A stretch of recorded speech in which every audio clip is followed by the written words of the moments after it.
Najua Mungu wetu ni Mungu ambaye anatenda makuu na maajabu. Kwa muda ambao usio uzani anaweza kufanya kitu ambacho ni cha muhimu. Najua hata Yusufu alipokwenda Misri alikuwa hajulikane huko kama mtumwa, lakini kwa mapenzi ya Bwana akamuinua akawa waziri mkuu. Mungu ndiye anayeinua watu, na unapojinyenyekeza mbele zake anatenda na anakuinua. Ni maeneo ambamo watu tulikuwa hatufahamiki vizuri kama unavyoeleza, lakini Bwana anapotaka tu kukuinua anafanya yote kwa muda unaofaa. Cha muhimu ni kwamba ni kunyenyekea mbele zake, unakubali kutembea sawasawa na neno lake, na unapoendelea kunyenyekea Bwana anakuinua. Ni kwamba kuweza kujenga jengo kubwa kama hili si uwingi wa pesa. Jambo la kwanza ni umoja.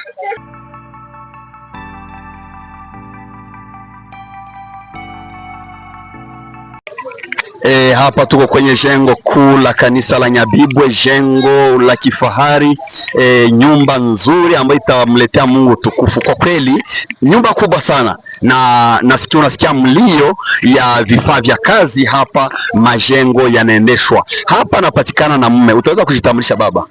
Asante sana. Kwa majina mimi ni Alindwaye Baji John. Ndio, ninakuwa mmoja wa wazee wa kanisa la Himbi, na kwa neema za Mungu niliwahi kuwa mmojawapo wa wazee wa kanisa la Nyabibwe. Ndio hapa mahali tulipo ambapo majengo yanaendeshwa.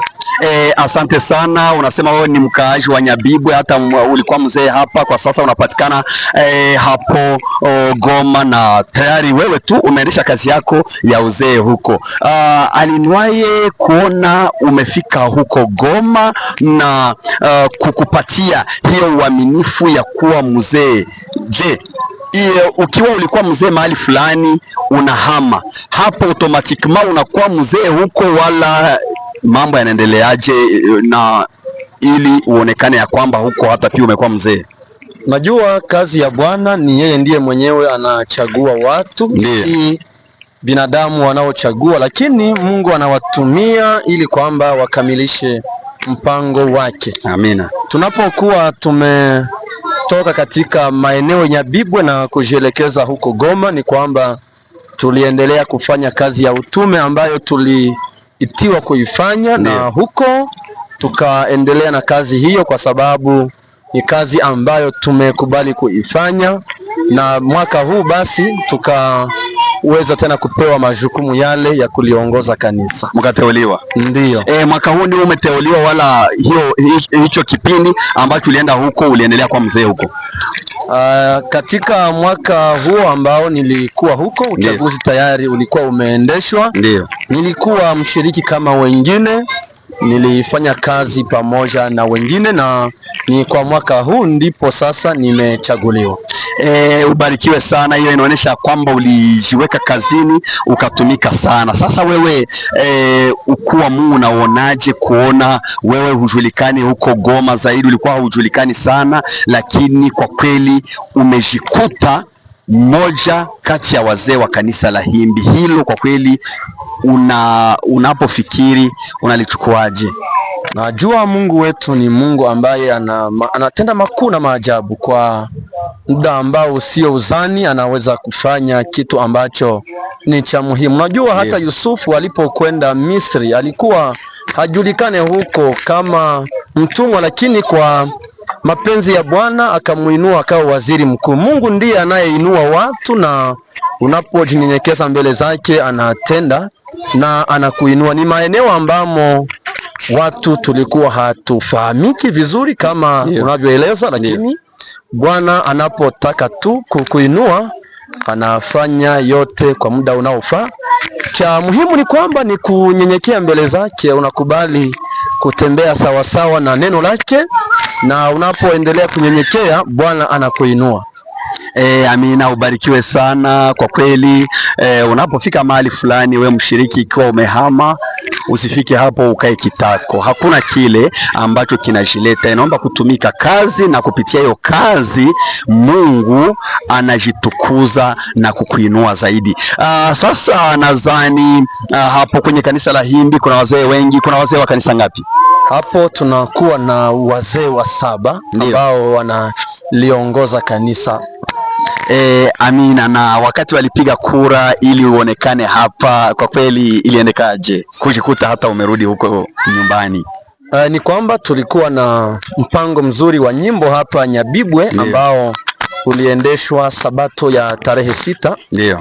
Na huu mpango ulikuwa ni mzuri sana kwa ajili ya kusapoti kazi ya Bwana tunapoendelea na majengo. Unajua hili ni jengo kubwa ambalo linahitaji msaada wa watu wote. Tulilianza na tuna imani ya kwamba litaendelea. Ndiyo maana kanisa lilipoanza mipango hii ya kusanya pesa ili kwamba tuweze kuezeka, waliweza kuita kwaya kutoka Goma kwa kanisa la Himbi, ni kwaya Nouvelle Jerusalem. Na kwa ukubali wa ngazi za juu, ngazi yetu ya field ya Sud Kivu Field, Central Kivu Field, pamoja na wazazi wetu wa Nekum, wakakubali kwamba kwaya hiyo ije hapa kusaidia, na ni hivyo ndivyo tuliweza kuisindikiza ili kwamba mpango huu wa kuweza kuhimiza washiriki tuchange pesa kwa ajili ya kazi ya Bwana na iweze kusonga mbele. Ndiyo maana tuliweza kuja hapa siku ya leo. Asante sana. Hii ni ujenzi mkuu ambayo inaendelea hapa Nyabibwe, na utafahamu ya kwamba kabla ujenzi huu uanze, huyu alikuwa mmoja wapo wazee ambao waliweza kuanzisha kazi hii. Alianza kwa sababu ya majukumu ya maisha, tukatengana naye kwa muda, lakini tena amekuja amejenga.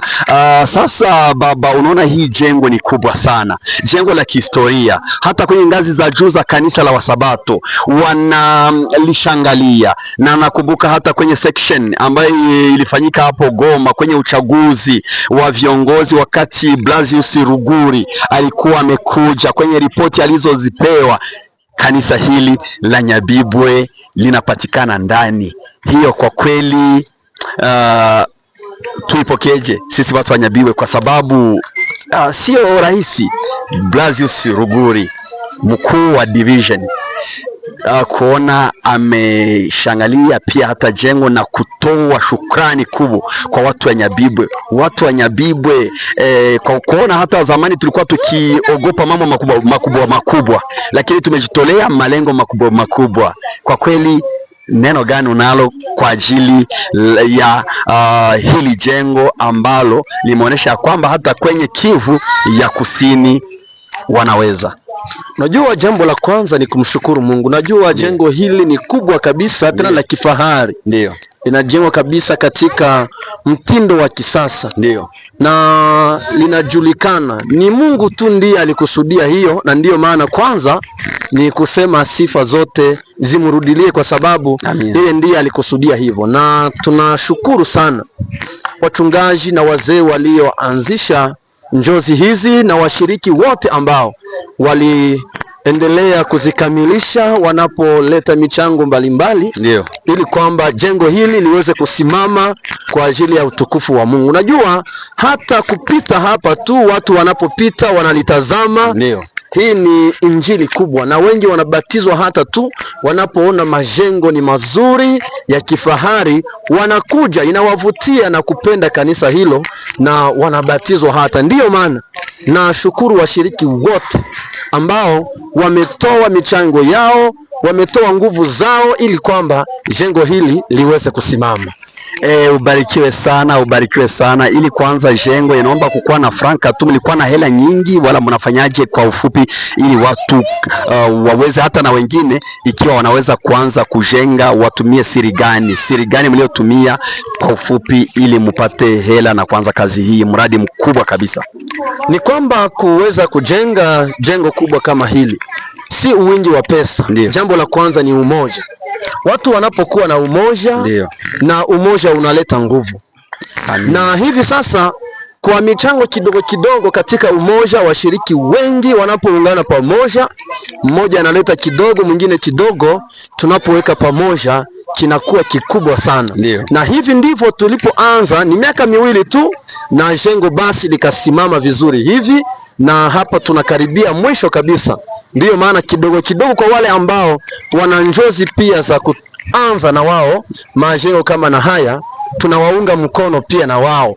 Wasiwe na woga, wasikate tamaa. Watu ni mali, wanaposimama kwa umoja wote wanasikilizana na kupatana, wataweza kufaulu. Asante sana. Goma kumetoka makwaya mawili, Amasiko na Nouvelle Jerusalem, ambapo wewe ni mzee hapo Himbi.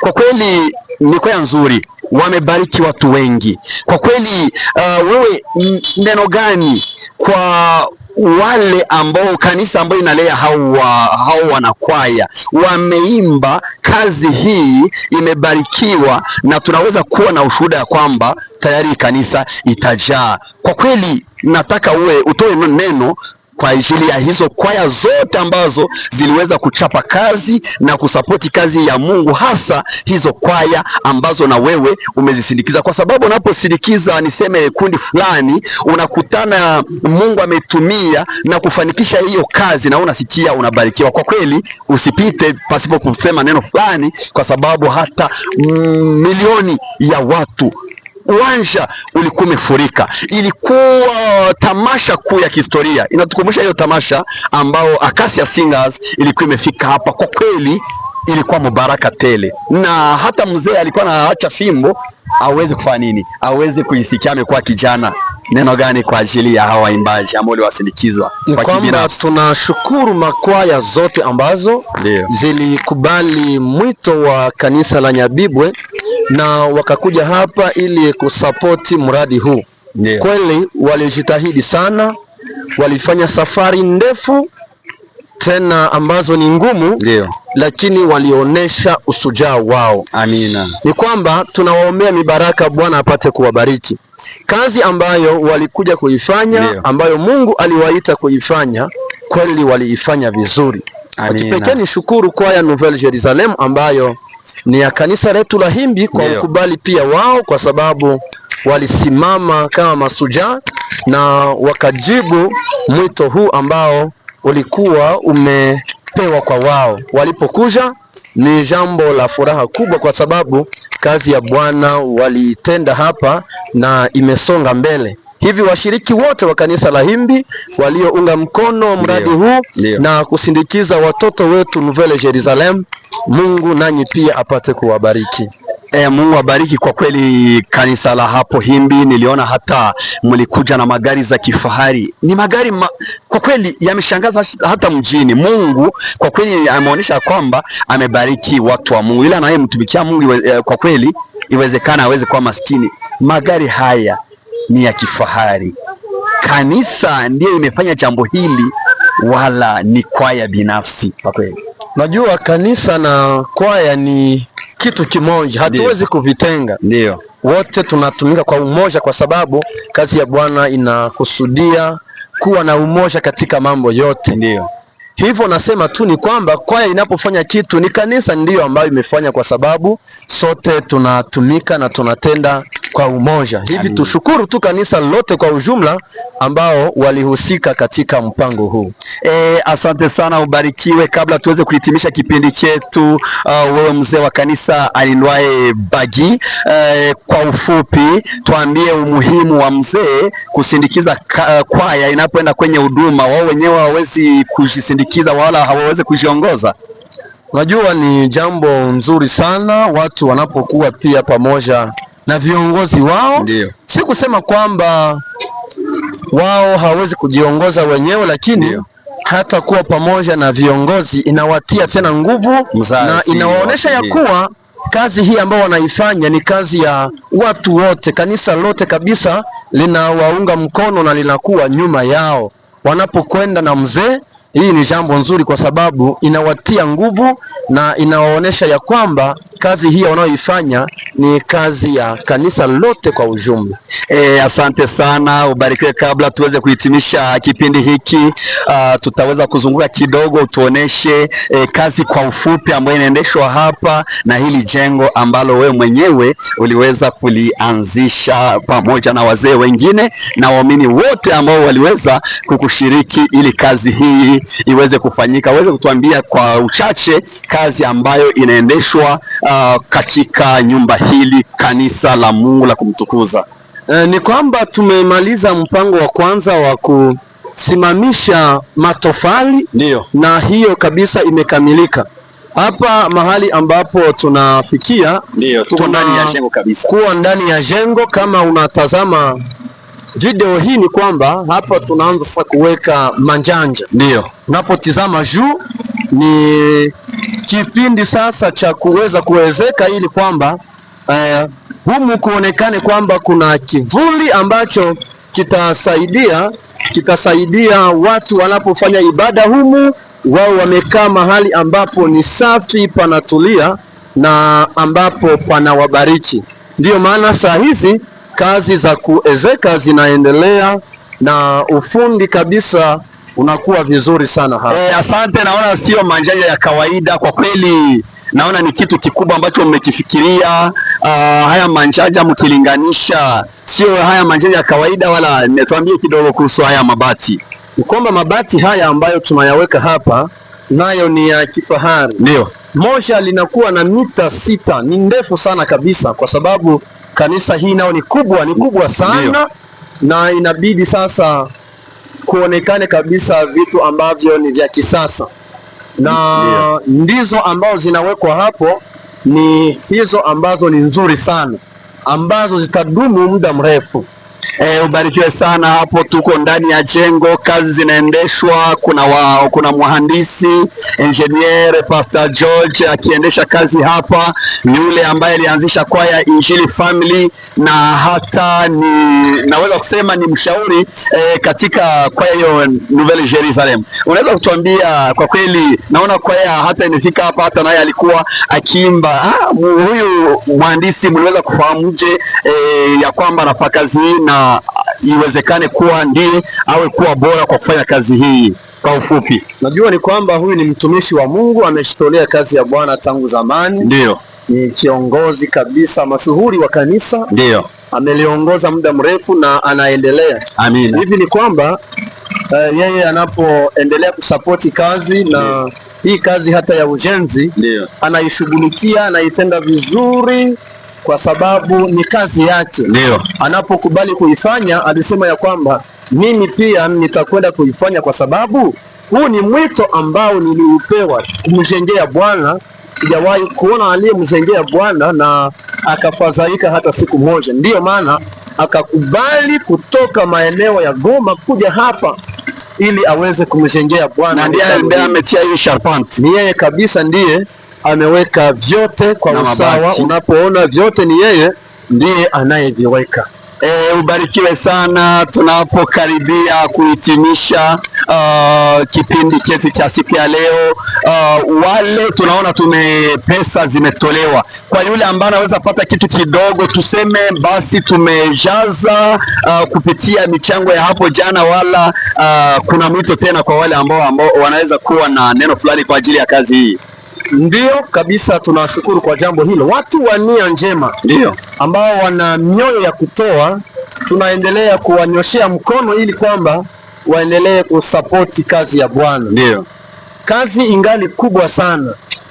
Tunahitaji kubwa ni la kwanza manjanja ambayo itawezeka, hajaenea. Ndio. Tunahitaji ya kuweka milango, madirisha, viti, kuweka hata pavement katika kanisa hii. Ndio maana kungali kazi kubwa kwa yeyote ambaye anakuwa na hiyo nia njema ya kusaidia kazi hii. Tunaendelea kumnyoshea mkono aweze kuisapoti. Usiangalie kwamba ni kidogo. Yeyote ambaye atakuwa na nia hiyo, iwe kidogo iwe kikubwa, anaweza kukitoa na Mungu ataendelea kumbariki. Ubarikiwe sana, ubarikiwe sana wewe unayetusikiliza. Usikose kufanya jambo fulani kwa ajili ya kazi ya Mungu, kwa sababu kuna wakati mali tunayokuwa nayo tutaipoteza. Alama ya mnyama inaposimamishwa, mali tutaipoteza. Weza kufanya kazi ya Mungu unapokuwa ungali hai. Utarudi lini?